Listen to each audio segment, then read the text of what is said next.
और ब्रेक के बाद एक बार फिर से आपका स्वागत है। खबरों में आगे बढ़ेंगे। बिजली उपभोक्ताओं के लिए इस वक्त की बड़ी खबर है, जहां शाम को महंगी और दिन में सस्ती होगी बिजली। इस वक्त की आपको ये बड़ी खबर बता रहे हैं। शाम 5 बजे से रात के 11 बजे तक 20% तक अधिक शुल्क लगेगा और सभी स्मार्ट प्रीपेड मीटर लगाने वाले उपभोक्ताओं पर लागू विद्युत विनियामक आयोग ने टाइम ऑफ डे टैरिफ को मंजूर किया है। तो आपको बता दें कि बिजली कंपनी की याचिका पर आयोग ने मंजूरी दे दी है। पहले ये औद्योगिक और व्यावसायिक उपभोक्ताओं के लिए ही थी, लेकिन रात के 11 बजे से सुबह के 9 बजे तक 100% बिजली दर लगेगा, जबकि सुबह 9 बजे से शाम के 5 बजे तक 80% दर लगेगा। शाम 5 बजे से रात के 11 बजे तक घरेलू उपभोक्ताओं को 110% और शाम के 5 बजे से रात के 11 बजे तक गैर घरेलू को 130% बिजली दर लगेगा। और बिहार में 2 करोड़ 21 लाख है बिजली उपभोक्ता। ज्यादा जानकारी के साथ न्यूज 18 संवाददाता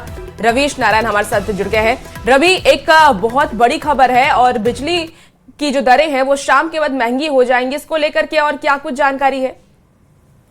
जी बिल्कुल, और जितने भी प्रीपेड मीटर उपभोक्ता हैं उन्हें ये एक बड़ा झटका लग सकता है। और इसे लेकर के जो बिजली कंपनियां हैं उन्होंने जो विद्युत विनियामक आयोग है उनके पास अपनी अर्जी दी थी और उसे याचिका को आयोग ने मंजूरी दे दी है। और इसके अनुसार रात के 11 बजे से लेकर के सुबह के 9 बजे तक जो है वो सामान्य जो उपभोक्ता है उन्हें 100% जो है वो दर लगेगा। अभी क्या है कि सब्सिडी लगती है, लेकिन यही अगर सुबह 6 बजे से लेकर के अगर 5 बजे तक आप बिजली का उपयोग करते हैं तो 80% दर लगेगा। अगर आपका बिजली का बिल जो है वो अगर 100 रुपये आया है तो 80 रुपये देने होंगे, लेकिन अगर वही शाम के 5 बजे से लेकर के और रात के 11 बजे तक जो है वो 100% लगेंगे।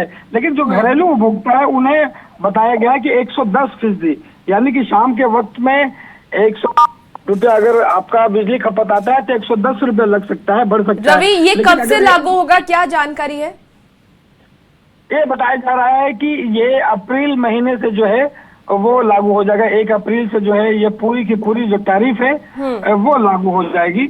और इसमें घरेलू के साथ साथ जो औद्योगिक घराने हैं, जो उपभोक्ता है, व्यवसायिक उपभोक्ता है, उनके लिए ज्यादा परेशानी है।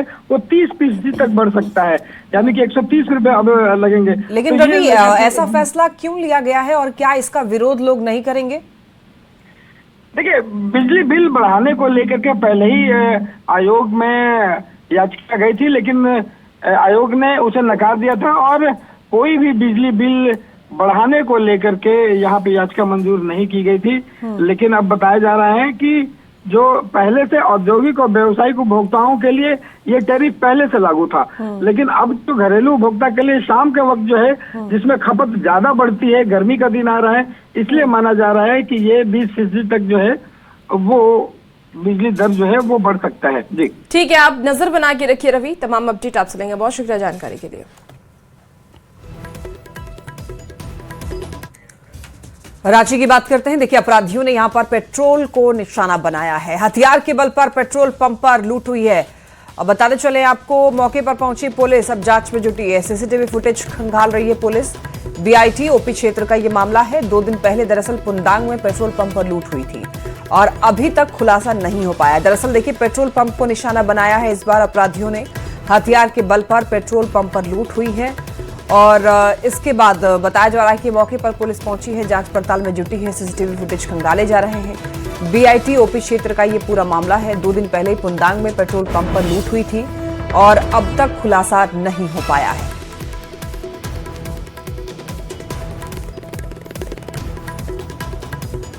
ज्यादा जानकारी के लिए न्यूज 18 संवाददाता ओम प्रकाश हमारे साथ जुड़ गए हैं। ओम प्रकाश, अपराधियों ने देखिए पेट्रोल पंप को ही निशाना बना लिया है और इससे पहले भी एक घटना सामने आई थी, उसका भी कुछ खुलासा नहीं हो पाया है।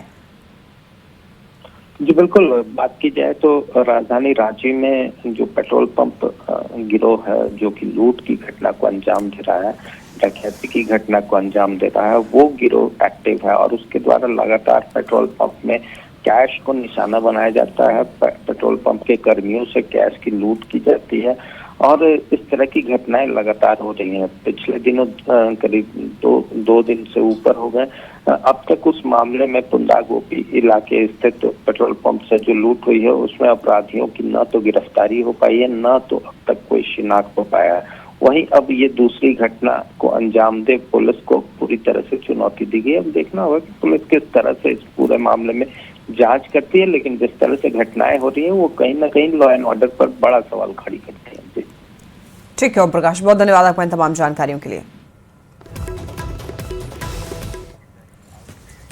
इसी बीच देखिए बिहटा से बड़ी खबर आपको बताते हैं, जहां टैंकर और बाइक की जोरदार टक्कर हुई है। टक्कर के बाद दोनों गाड़ियों में भीषण आग लग गई।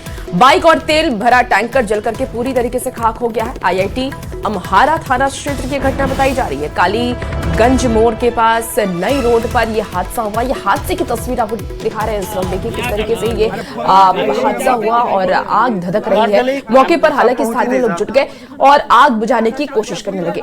सूचना मिलते ही दमकल की गाड़ी भी मौके पर पहुंची और पुलिस ने लोगों को सुरक्षित दूर पर रहने की सलाह दी है।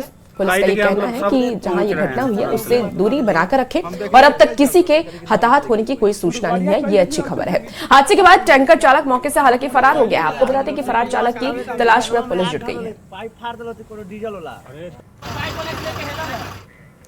सीतामढ़ी के सोनबरसा से आपको एक झकझोर देने वाली खबर बताते हैं। सोहरवा मध्य विद्यालय में 4वीं कक्षा में पढ़ रही छात्रा स्मृति कुमारी को उसके ही क्लास में पढ़ने वाले 2 बच्चियों ने पीट कर मार डाला। और हैरान करने वाली बात यह है कि वहां पर मौजूद शिक्षक इसे तमाशा की तरह देखते रह गए।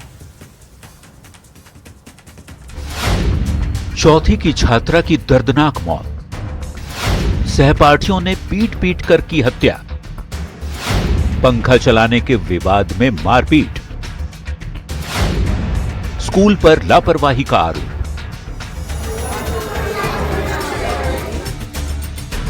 एक छोटी सी मासूम 4वीं कक्षा की बच्ची, नाम था उसका स्मृति कुमारी। सीतामढ़ी के सहोरवा मध्य विद्यालय में जहां उसे पढ़ना, लिखना, खेलना और सपने देखना था, वहीं उसके अपने सहपाठियों ने उसे पीट कर मार डाला, सिर्फ इसलिए कि पंखा चलाने को लेकर एक छोटी सी बहस हो गई। 2 सहेलियां जिनके साथ वो रोज क्लास में बैठती थी, उन्होंने इतनी बेरहमी से पिटाई की कि स्मृति की छोटी सी जान स्कूल की 4 दीवारी के अंदर ही निकल गई। बच्चा सब पढ़ने गया, जैसे स्मृति कुमारी जिसका मृत्यु हुआ है, वो क्या बोला, जो पंखा चालू कर रहा है, ठीक है, तो 2 लड़की है और तो वो बोला कि नहीं हम पंखा नहीं चालू करने देंगे, तो कहा कि न हम करेंगे, तो वो बोला कि मारेंगे, तो हमारा स्मृति कुमारी बोला कि मारो, तो वही आकर इसको मार दिया।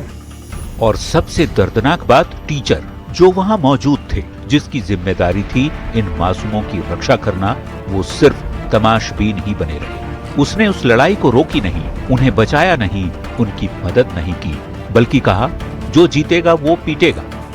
जब मास्टर को बच्ची लोग बोलने के लिए गया, सर की झगड़ा हो रहा है कि छोड़ा दीजिए, तो बोला है कि झगड़ा होने दो, जो पीटेगा वो जीतेगा, मास्टर जो जीतेगा नाम है। क्या यही है स्कूल का मतलब? क्या यही है शिक्षक का फर्ज? एक माँ का सपना चूर चूर हो गया, एक बाप की गोद सूनी हो गई। एक छोटी सी स्मृति जो कल तक स्कूल बैग लेकर हंसती हुई जाती थी, आज सिर्फ एक शव बनकर लौटी। सरकार से सवाल है, शिक्षा विभाग से सवाल है और उन तमाम टीचर्स से भी जो ड्यूटी के नाम पर वेतन लेते हैं, लेकिन बच्चों की जान बचाने की जिम्मेदारी नहीं निभाते, यहाँ तक कि उसे इलाज के लिए अस्पताल तक भी नहीं पहुंचाते। 3 बजे और उसके बाद जब हमारा बेटी उस पर बेहोश पड़ा गया, लेकिन मास्टर जी उठाकर भी नहीं घर लाया, बच्चे सब को हाथ भेजा, उसको बच्चा लोग लेकर गया, तो हम लोग को पता चला है कि हमारा लड़की को बेहोश करके भेज दिया गया है। अब सवाल ये है कि क्या स्मृति की मौत की कोई जिम्मेदारी लेगा? क्या स्कूल में बच्चे सुरक्षित हैं या नहीं? एक छोटी सी जान चली गई, लेकिन सवाल जिंदा रहेंगे। शिक्षकों से, जिम्मेदारों से हम सवाल पूछते रहेंगे, आखिर शिक्षकों ने अपनी जिम्मेदारी क्यों नहीं निभाई? न्यूज़ 18 के लिए सीतामढ़ी से राकेश रंजन की रिपोर्ट। देखिए मोतिहारी से इस वक्त की बड़ी खबर आ रही है, जहां छेड़खानी का विरोध करने पर मारपीट की गई है। युवक और महिलाओं के साथ मारपीट हुई है। मनचलों ने पास खड़े युवक से जानकारी ली। लड़कियों की जानकारी नहीं देने पर पिटाई की गई है। घटना के बाद सभी आरोपी फरार हैं। घायल युवक अस्पताल में भर्ती है। पीड़ित पक्ष ने थाने में हालांकि शिकायत दर्ज करा दी है। एफआईआर दर्ज कर अब पुलिस जांच में जुट चुकी है। आपको बता दें कि डीएसपी ने दोषियों पर कार्रवाई का आश्वासन भी दिया है। छतौनी थाना क्षेत्र की घटना बताई जा रही है। तस्वीरें भी टीवी स्क्रीन पर दिखा रहे हैं। छेड़खानी का विरोध करने पर यह मारपीट हुआ और युवक और महिलाओं के साथ मारपीट की गई है। पहली तस्वीर आपको सीसीटीवी फुटेज वो दिखा रहे हैं जब ये घटना हुई। मनचलों ने पास खड़े युवक से जानकारी लड़कियों की मांगी और लड़कियों की जानकारी नहीं देने पर उसकी पिटाई कर दी गई। हालांकि इसके बाद लोगों में आक्रोश भी देखा जा रहा है। कल रात को हम आके यहीं पे खड़े हुए थे तो एक लड़का आया बटा के आके हमको पूछा है कि लड़की कौन है। लड़की को पहले छेड़ रहा था तो हम बोले हम कि नहीं जानते हैं। बस उसी बात पे हमको मारने लगा है। पहले भी इस तरह का घटना किया? हाँ, पहले भी यहाँ पे कोली में मारपीट होते रहता है। रोज यहीं पे दिन भर यहीं पे घूमते रहता है। यहाँ पे कहाँ से आ रहा था? हम काम से आए हैं बरियारपुर से। अब मेरा बेटा ऐसे ही आके काम से आके खड़ा था यहाँ पे। बस कुछ लकुआ सब आया, सब लकुआ सब आके बस लगा वहीं। एक लड़की का नाम पूछा, बस उसी में लगा हुआ हाथापाई करने। वो लोग हमेशा आते रहते? हाँ, आते रहते हैं हमेशा आके इधर छेड़खानी। हाँ, रोज सब इस रोज का मैटर है सब। जमुई के सिकंदरा में सरकारी योजना का निरीक्षण के दौरान ऐसा टकराव हुआ कि पूरा मामला कैमरे में कैद हुआ है। हम पार्टी के विधायक प्रफुल्ल मांझी और बुडको की महिला जूनियर इंजीनियर सोनी कुमारी के बीच तीखी नोकझोंक हुई। अब ये सिर्फ बहस नहीं बल्कि सिस्टम पर बड़ा सवाल बन चुका है। देखिए रिपोर्ट। सिकंदरा में विधायक वर्सेस इंजीनियर। बताओ कैसा ईटा है, देख के बताओ ईटा, देखो ईटा कैसा है। चहार दीवारी के निर्माण पर सवाल। सबको तड़वाओ और हटवाओ, समझ गई? आती है खाली टंडेली करके चल जाती है। इंजीनियर पर एमएलए के तल्ख तेवर। कहाँ न्याय काम को दिखाओ। सिकंदरा में सरकारी योजना की जांच करने पहुंचे विधायक प्रफुल्ल मांझी। मकसद था विकास कार्यों की हकीकत जानना, लेकिन जैसे जैसे निरीक्षण आगे बढ़ा सवाल भी धारदार होते गए। सवाल काम का था लेकिन जवाबों ने माहौल गर्मा दिया। देखो इनका कैसा है, सबको तड़वाओ और हटवाओ, समझ गई? आती है खाली टंडेली करके चल जाती है। कहाँ न्याय काम को दिखाओ। ये सवाल है विधायक प्रफुल्ल मांझी के मौके पर मौजूद जूनियर इंजीनियर सोनी कुमारी से। उनसे जब कामों में खामियों को लेकर सवाल पूछे गए तो जवाब सीधे नहीं आए बल्कि मिस्त्री पर सवाल लाद दिए गए। क्या बोल के गए थे? पर्दे आपके साइड पे ना रहे जी, क्या बोले थे? जवाब देने की जगह बहस ने टकराव का रूप ले लिया। कैमरे के सामने आवाजें ऊंची हुई, लहजे में तल्खी साफ नजर आई। एक तरफ जन प्रतिनिधि का दबाव तो दूसरी तरफ इंजीनियर की सफाई। सर काम रुकवा दिए थे सर। कैसे हो रहा है? एक लेटर दे दिए सर, पूछिए यहीं पर। हम बोले थे। हम क्या उसको पूछेंगे? हम तो आपको नहीं पूछेंगे। जी सर। वो हमको कौन होता है हमको बताने वाला? क्या ना बताओगी? जी सर। कैसे बोली कि काम नहीं काम रुका हुआ? रोक दिए थे सर हम। कैसे हो रहा है? हम जब आए सर आप ये क्या लग रहा है ये बताओ हमको। नया ईंट हमको आप दिखवाओ, समझ गई ना? नया ईंट हमको दिखवाओ, तोड़ के दिखवाओ, यहाँ तोड़वाओ, तोड़ो यहाँ नया ईंट हमको दिखवाओ। कैमरे ने सब रिकॉर्ड किया और तस्वीरें बहुत कुछ कह गईं। मामला इतना बढ़ गया कि मौके पर मौजूद लोगों को बीच बचाव करना पड़ा, लेकिन तब तक सवाल खड़े हो चुके थे। सिकंदरा में निरीक्षण के दौरान हुआ ये टकराव अब सिर्फ एक घटना नहीं बल्कि सिस्टम और जन प्रतिनिधि के बीच तालमेल पर बड़ा सवाल बन गया है। सवाल काम का था लेकिन तस्वीरों ने सिस्टम की परतें खोल दी। अब जवाब देना होगा, काम में कमी थी या जिम्मेदारी से बचने की कोशिश। सबको तड़वाओ और हटवाओ, समझ गई? Bureau report news 18। कैसे करवाया? इसके मतलब इसके बाहर है। देखिए रांची से आपको इस वक्त की एक बड़ी खबर बताया, जहां बालाजी ज्वेलर्स के मालिक से रंगदारी मांगी गई है। प्रिंस खान के नाम पर यह रंगदारी मांगी गई। व्हाट्सएप मैसेज के जरिए रंगदारी मांगी गई। 10 लाख रुपए की रंगदारी मांगी गई है। इंटरनेशनल नंबर से धमकी भेजी गई, ये मैसेज आया है धमकी भरा। और आपको बता दें कि लोअर बाजार थाने में एफआईआर दर्ज करा दिया गया है। तो रांची से आपको ये बड़ी खबर बता रहे हैं, जहां प्रिंस खान के नाम से एक बार फिर से रंगदारी मांगी गई है। बालाजी ज्वेलर्स के मालिक से रंगदारी मांगी गई। व्हाट्सएप पर धमकी भरा मैसेज आया, 10 लाख रुपए की रंगदारी मांगी गई है। और ये कोई पहला मामला नहीं है, इसके पहले भी प्रिंस खान के नाम पर कई व्यवसायियों से रंगदारी मांगी गई है। और इस बार जो जानकारी सामने आ रही है कि बालाजी ज्वेलर्स के मालिक से 10 लाख रुपए की रंगदारी मांगी गई। हालांकि जैसे ही ये मैसेज आया उनके व्हाट्सएप पर, उन्होंने तुरंत पुलिस को इस बात की जानकारी दी, इन्फॉर्म किया। हालांकि पुलिस ने अब छानबीन शुरू कर दी है। लोअर बाजार थाने में एफआईआर दर्ज कर लिया गया है।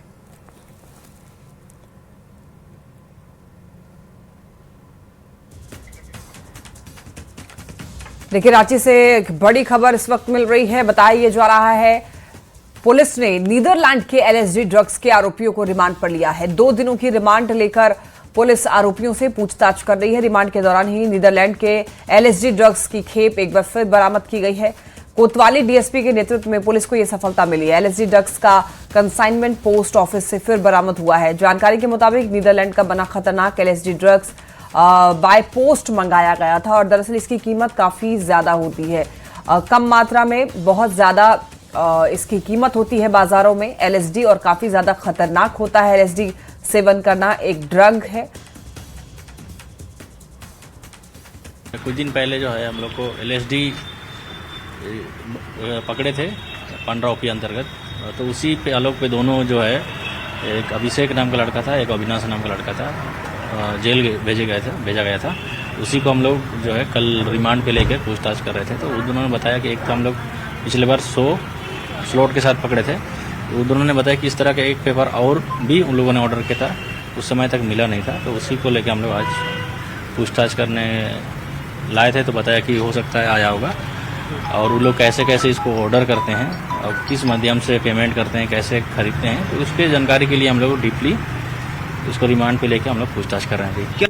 रांची पुलिस ने एलएसडी के खिलाफ एक बड़ी कार्रवाई की है। बता दें कि एलएसडी जो है वो नीदरलैंड का एक खतरनाक ड्रग्स है, जिसे रांची में मंगाया जा रहा था और रईस जादव को इसे डिलीवर किया जा रहा था। खासतौर से बात की जाए तो इस नेक्सस को डिकोड करते हुए रांची पुलिस ने पिछले दिनों 2 आरोपियों को गिरफ्तार किया गया था और अब उन्हीं अपराधियों को रिमांड पर लेकर पूछताछ की जा रही है। इसी बीच उनके दूसरे कंसाइनमेंट की जानकारी रांची पुलिस को मिली, जो कि हेहल पोस्ट ऑफिस में आया हुआ था, और उस जो कंसाइनमेंट को फिलहाल वहां से जब्त किया गया है। ये भी जो आरोपी हैं, ये जो कंसाइनमेंट है ये भी नीदरलैंड से मंगाया गया था। पिछली बार 100 की खेप थी और इस बार 50 जो एलएसडी हैं वो उसकी टुकड़े वो मंगाए गए हैं। तो फिलहाल अब पुलिस जो है इनसे पूछताछ कर रही है, जिसमें कि एलएसडी को ये कैसे मंगाते थे और क्या प्रोसीजर था, उसका पेमेंट कैसे होता था, इन तमाम चीज़ों की जानकारी इनके द्वारा दी गई है, जिसमें कि डार्क वेब और क्रिप्टो करेंसी का भी इस्तेमाल इनके द्वारा किया जा रहा था, जो अपने आप में काफ़ी अचंभित करने वाला विषय है। देखना होगा कि अब पुलिस किस तरह से इस पूरे नेक्सस को डिकोड कर पाती है। रांची से कैमरामैन प्रभाकर के साथ ओम प्रकाश, न्यूज़ 18। बेगूसराय में अपराधियों का तांडव लगातार जारी है, जहां पिछले 24 घंटे में 3 लोगों की हत्या कर दी गई। इस बार अपराधियों ने एक नाबालिग छात्र की गोली मार करके हत्या कर दी। मामला तेघरा थाना क्षेत्र के चुरामन चक बहियार की बताई जा रही है, जहां जानकारी के मुताबिक 16 साल के 9वीं क्लास के छात्र आयुष कुमार अपने घर से साइकिल लेकर के खेत की तरफ निकले थे और तभी रास्ते में मौजूद अपराधियों ने आयुष के सीने में 2 गोली मार दी, जिससे कि मौके पर ही उसकी मौत हो गई। हत्या के बाद परिवार का रो रो कर बुरा हाल है। हालांकि हत्या क्यों हुई अभी तक इसका खुलासा नहीं हो पाया है। आपको बता दें कि पुलिस सीसीटीवी की मदद से अपराधियों की तलाश में जुट गई है। ये अपने खेत गया था, बाबा थान के नजदीक अपना खेत है, उसी में गया था। मामा बुलाया जो जा आओ यहाँ, तो वहाँ तक पहुँच भी नहीं पाया और उसके रास्ते में ही मार दिया गोली। रांची से एक बड़ी खबर, बालाजी ज्वेलर्स के मालिक से रंगदारी मांगने की खबर मिल रही है। प्रिंस खान के नाम पर रंगदारी मांगी गई। व्हाट्सएप मैसेज के जरिए रंगदारी मांगने की खबर है। बताया जा रहा है कि 10 लाख रुपए की रंगदारी मांगी गई। इंटरनेशनल नंबर से धमकी का मैसेज भेजा गया। लोअर बाजार थाने में एफआईआर दर्ज की गई। तो आपको बताते चलें 10 लाख रुपए की रंगदारी मांगने की खबर है और अब इसके लिए एफआईआर दर्ज की जा चुकी है। और भारतीय रेलवे ने टिकट कैंसिल के नियम अब सख्त कर दिए हैं। अगर कोई यात्री ट्रेन छूटने से 8 घंटे तक टिकट रद्द करता है तो बता दें आपको कि उसे पैसा वापस मिलेगा। पहले ये समय 4 घंटे था और तब 50% रिफंड मिलता था। 24 से 8 घंटे के बीच कैंसिल करने पर अभी भी 50% पैसा ही वापस मिलेगा। आपको बता दें कि 72 घंटे से पहले टिकट कैंसिल करने पर सिर्फ न्यूनतम चार्ज कटेगा। रेल मंत्री अश्विनी वैष्णव ने यह कहा है कि यह बदलाव इसलिए किया गया ताकि एजेंट और दलाल टिकटों की जमाखोरी ना कर सके। नए नियम 1 अप्रैल से लागू होने की बात कही जा रही है। जो जानकारी अब तक सामने आई है कि नए जो नियम जो अब लागू होंगे वो 1 अप्रैल से 15 अप्रैल 2026 के बीच अलग अलग फेज में लागू होंगे। कि लोगों की मैक्सिमम ब्लैक वाला टिकट खरीदने की जो टेंडेंसी होती है वो होती है 24 आवर्स पहले। तब वो कोई भी प्राइस देने के लिए तैयार होता है ब्लैक का टिकट खरीदने के लिए। तो एजेंट्स का वो जो इंसेंटिव है लास्ट मिनट वाला, उसको समाप्त करने के लिए 8 घंटे से पहले नो रिफंड कर दिया। 8 घंटे से पहले अगर कैंसिल कराते हो तो 0 रिफंड। 24 घंटे से 8 घंटे पहले अगर कराते हो तो लेट कैंसिलेशन का उसमें 50% रिफंड करेंगे और 50% रिफंड नहीं करेंगे। तो इन सब स्टडी को ध्यान में रखते हुए ये लेके आए कि 72 to 24 आवर्स में 25% ऑफ द फेयर इंट्रोड्यूस किया, जो कि कैंसिलेशन का चार्ज रहेगा। और 72 आवर्स से पहले जेन्युइन पैसेंजर है जिसने अगर कैंसिल कराया है और अगर और भी कोई है तो उसमें नो डिडक्शन एक्सेप्ट एक मिनिमम जो चार्ज होता है मिनिमम टिकट पे कैंसिलेशन का, वो रहेगा इसमें। पश्चिम एशिया संकट के बीच सरकार ने देश में मौजूद तेल और गैस के आंकड़े और जरूरतों की डिटेल जारी की है। इसमें यह साफ कहा गया है कि चिंता करने की कोई बात नहीं है। देश की सभी रिफाइनरी उच्च क्षमता पर चल रही है और पर्याप्त क्रूड स्टॉक उपलब्ध है। और सरकार ने देखिए ये दावा किया है कि पेट्रोल और डीजल का भी पर्याप्त भंडार बनाए रखा जा रहा है, जिससे कीमतों पर नियंत्रण बना रहेगा। किसी भी रिटेल आउटलेट्स पर यहां पर ड्राई आउट यानी कि तेल खत्म होने की रिपोर्ट नहीं है और देश में पेट्रोल और डीजल का जितना भंडार है वो खपत के हिसाब से पर्याप्त है। सरकार ने यह बताया है कि देश में रोजाना घरेलू एलपीजी सिलेंडर की जो औसत मांग है वो 55 लाख रोजाना है। ऑनलाइन बुकिंग लगभग 84% से बढ़कर 93% हो गई है, जबकि पैनिक बुकिंग कम हुई है। 13 मार्च को लगभग 89 लाख से घटकर 19 मार्च को 55 लाख पर आ गई है। रिफाइनरी से घरेलू एलपीजी उत्पाद पश्चिम एशिया संकट से पहले की तुलना में लगभग 40% बढ़ गया है। वहीं देखिए कमर्शियल एलपीजी सिलेंडर की औसत मांग अभी 4.5 लाख से 5 लाख रोजाना है और उसकी सप्लाई जो है वो धीरे धीरे बहाल हो रही है। 4 मार्च 2026 से अब तक लगभग 16,000 मीट्रिक टन कमर्शियल एलपीजी उठाया गया है। घरेलू पीएनजी और सीएनजी ट्रांसपोर्ट को 100% सप्लाई दी जा रही है। इंडस्ट्रियल और कमर्शियल उपभोक्ताओं को लगभग 80% सप्लाई दी जा रही है।